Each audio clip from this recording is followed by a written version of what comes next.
सोच कैसी लेकर के चलनी है।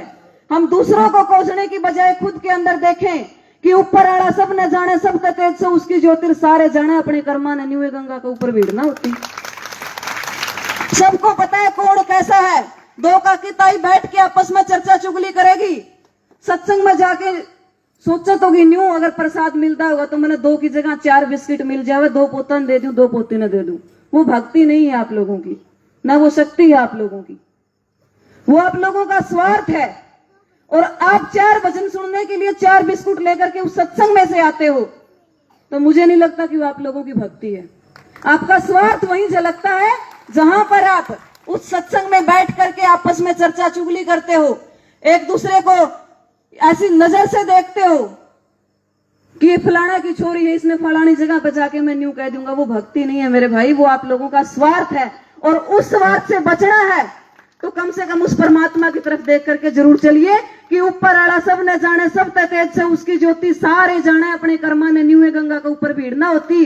किसका कह गया किसका रह गया, 100 बातें की एक बातिया, और जात पात भाई कुछ ना होया करती, नीत बता दे आदमी की जातिया। सारे अपने कर्मा की खावे, कोई किसी पर खोस के नहीं खाता 2 वक्त की रोटी, और सारे जाने अपने कर्मा ने न्यूए गंगा के ऊपर भीड़ ना होती। इसीलिए हमारे देश की एक प्रथा है, पाप कर दो और गंगा में जाके ने पाप धोया हो। जब तक इस प्रथा को आप नकारोगे नहीं, जब तक आप ये नहीं सोचोगे कि पाप तो पाप होता, चाहे वो गंगा में डुबकी लगा ले और चाहे गांव वाली नहर के अंदर डुबकी लगा ले, वो मिटा नहीं करता। गंगा में नहाने से पाप वो मिटते हैं जो हमारे से अनजाने में पाप होते हैं और हम उसका पश्चाताप करना चाहते हैं। इतिहास के अंदर एक अशोक महान नाम का राजा हुआ है, यदि किसी ने हिस्ट्री पढ़ी होगी, कलिग जैसा हत्याकांड करवा के, कलिग जैसा युद्ध करवा के उन्होंने पश्चाताप करने की सोची थी और पूरे विश्व के अंदर ऐसे ऐसे अभिलेख लिखवाए थे कि जो मैंने कर दिया वो कर दिया, लेकिन कभी कोई इंसान अपनी जिंदगी में ऐसा काम मत करना।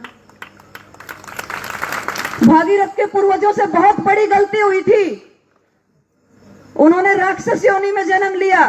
भागीरथ ने इतनी तपस्या की महादेव के सामने, तब जाकर के गंगा धरती पर आई थी, क्योंकि भागीरथ जी मन से चाहते थे कि मैं अपना जीवन ताउमर लोगों को ज्ञान देने के अंदर बिताऊंगा, तब जाकर के उनको पूर्वजों का पश्चाताप गंगा धरती पर आई थी। और आज हमने उसको क्या बना लिया, हम ऐसा पढ़ते हैं।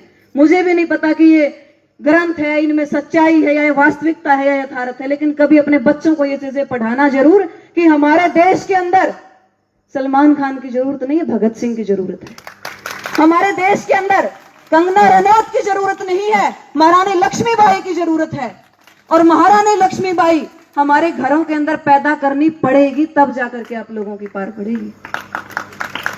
बहुत कहते हैं माता पिता जब बेटियां घर से निकलती है कि एक बात कहूं मैं कान खोल के तू सुनती जाइए लाडो, बाप अपने की नाड़ में ना नीची कदे झुकाइए लाडो।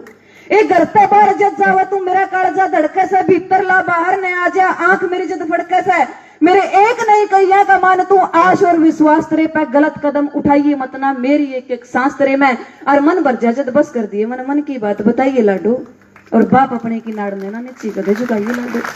एक पिता कहता है जब अपनी बेटी घर से जाती है, लेकिन मैं उस पिता से ये कहती हूं कि थोड़ा सा अपने बेटों को भी ये समझाने का प्रयास करें कि मैं निडर होके चलूंगी, जे थोड़ी सी समझदारी और मैं पढ़ भी जाऊं बढ़ भी जाऊं, जे बेटे संस्कारी हूं।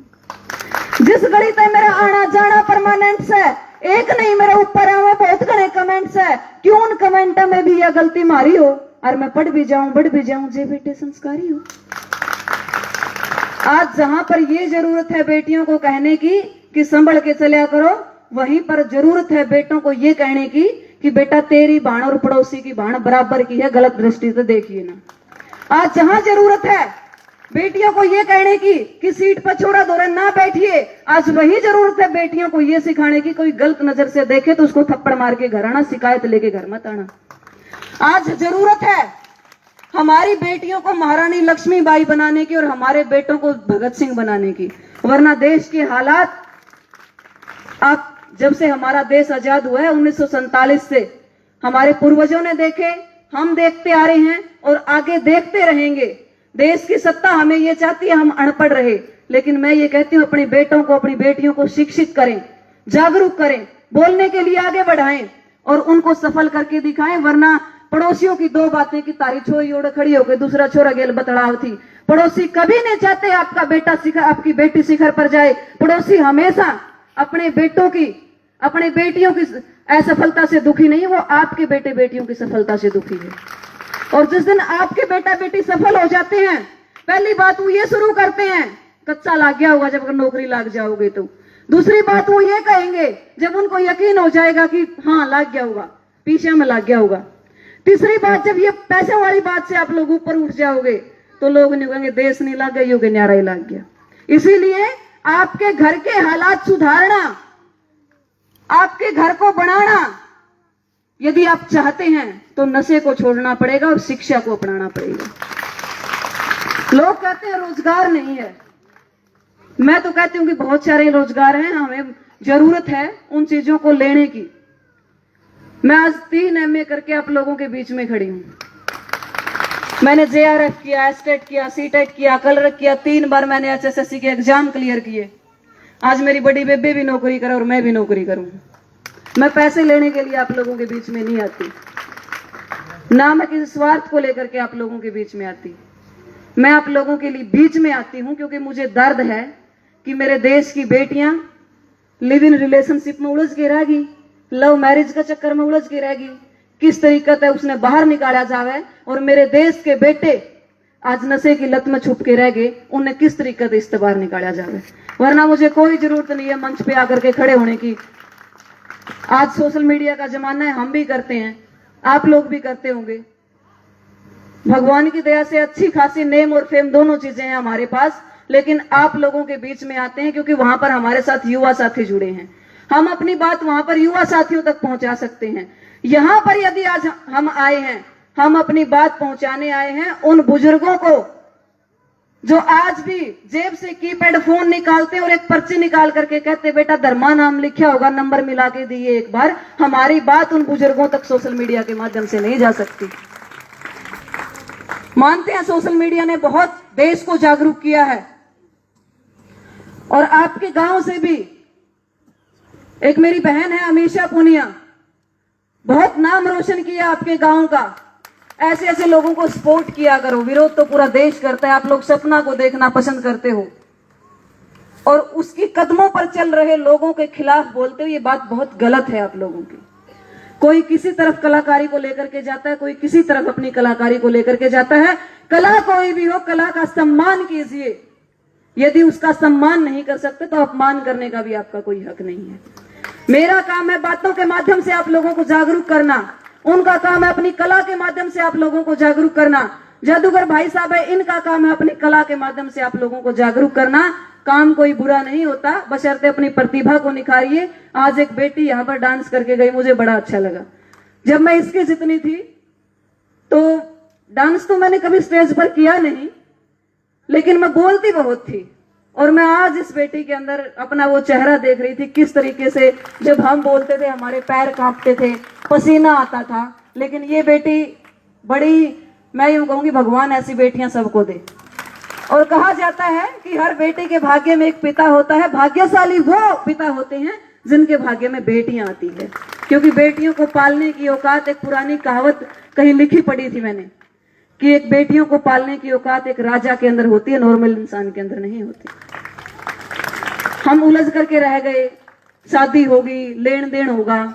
एक छोटी सी बात कहूंगी, एक मुहिम चला दो कि हमारे गांव के अंदर जो भी शादी होगी ना हम दहेज देंगे और ना ही लेंगे। फिर देखना, आज दहेज के कारण बहुत सारे निर्दोष बेटे कोर्ट के चक्कर लगाते हैं, बेशक उन्होंने कुछ ना मांगा हो। दहेज के कारण बहुत सारी बेटियां वहीं फांसी भी खाती हैं, वहीं जहर भी पीती हैं।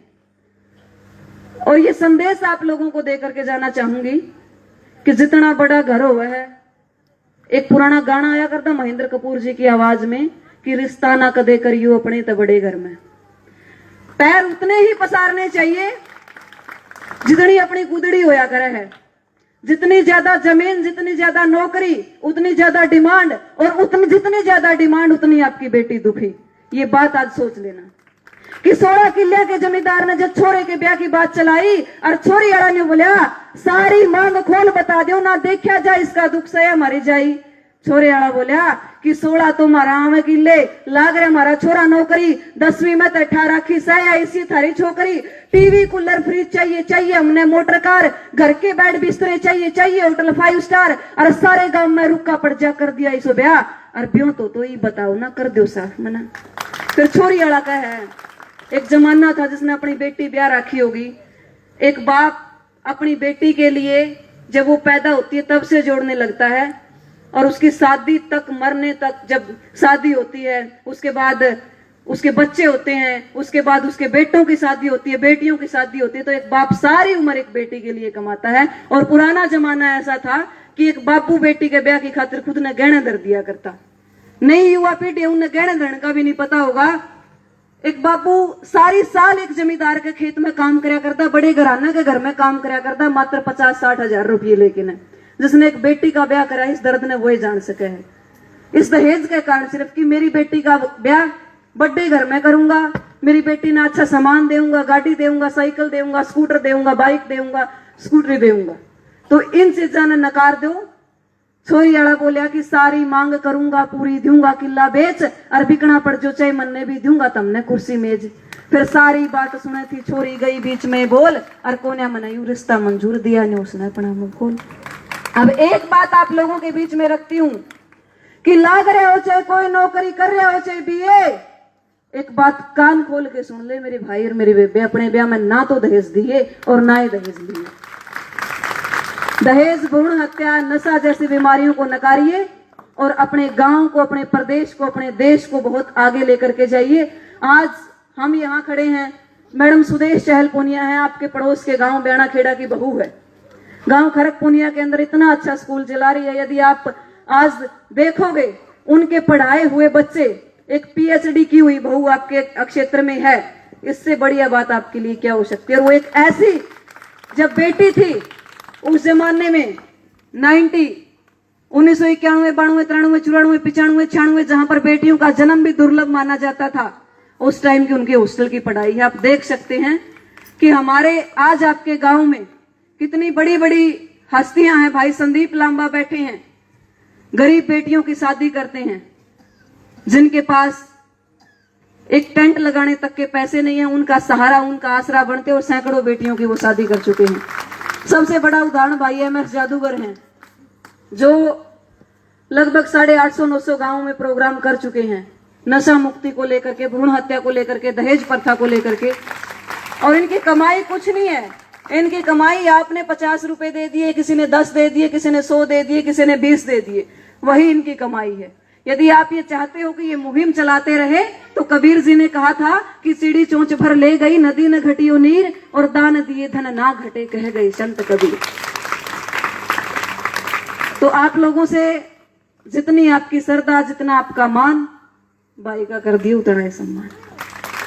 बस जो आपने मौका दिया अंत में मैं इतना ही कहूंगी उसके लिए आप सबका बहुत बहुत धन्यवाद करूंगी।